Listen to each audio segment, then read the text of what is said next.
Natatakot ako mag-isa. Exactly. Kasi naririnig ko yung thoughts ko. Yeah. Kung meron kayong dinadamdam or iniinda na kagaya nung sa kanya, well, listen to this. Well, this is your lifestyle coach, Mark. Let's do this.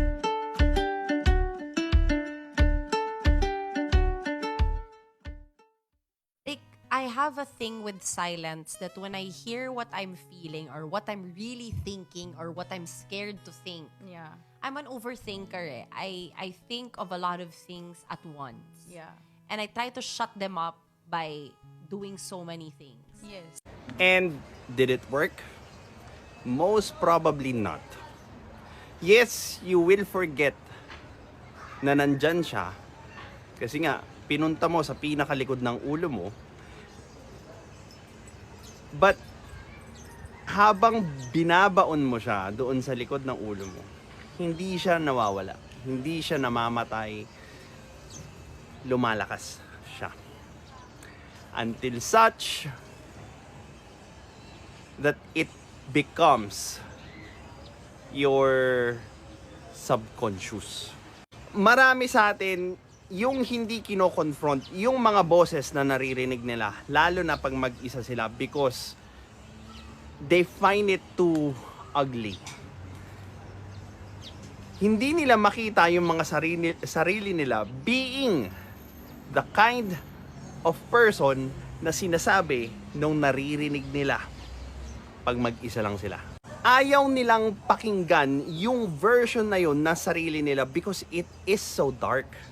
It is so dark na hindi nila alam kung saan nanggagaling yung ganong klaseng thought, yung ganong klaseng emotion, yung ganong klaseng perspective.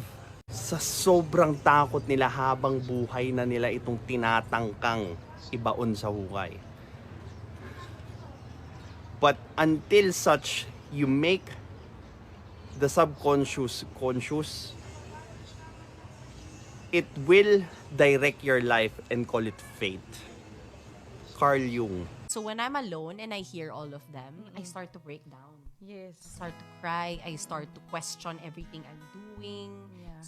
Start to question everyone in my life. Yeah. Parang napapraning ako. Yeah. Napapraning tayo when our shadow speaks because we cannot accept na parte ng pagkatao natin yung ganong klaseng darkness na meron tayo. Yung ganong klaseng energy, yung ganong klaseng libido, yung ganong klaseng pagkatao, pananaw sa buhay, so on and so forth.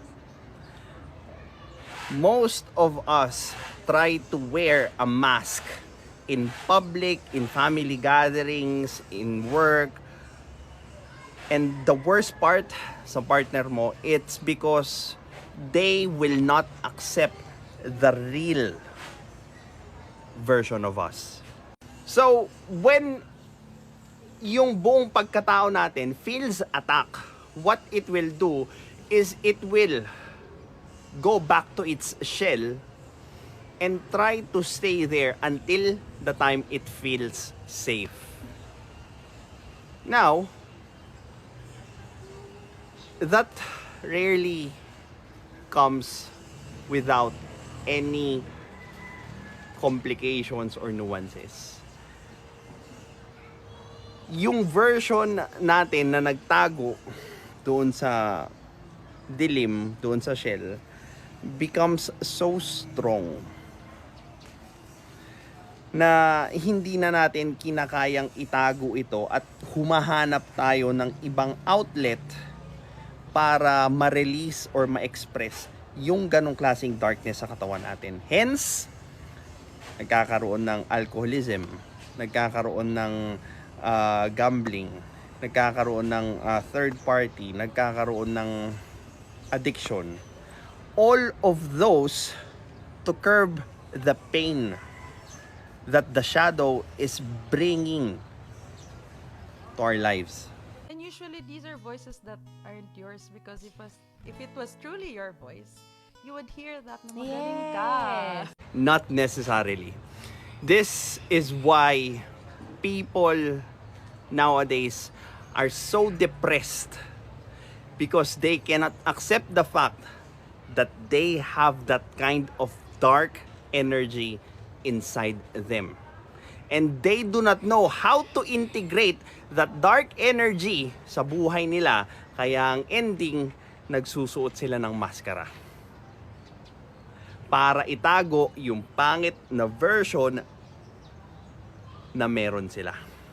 Yun nga lang, you know, with the fast pace nga, 'di ba? People I cannot, like, let's not talk about Yeah. it because there's still so much things to do. But if you master how to sit in silence and really listening to your own voice, and dun mo na makikita na, okay, ang ingay, tas unknowingly, those thoughts pala are controlling your life. That's why you're always just at the ceiling of your growth.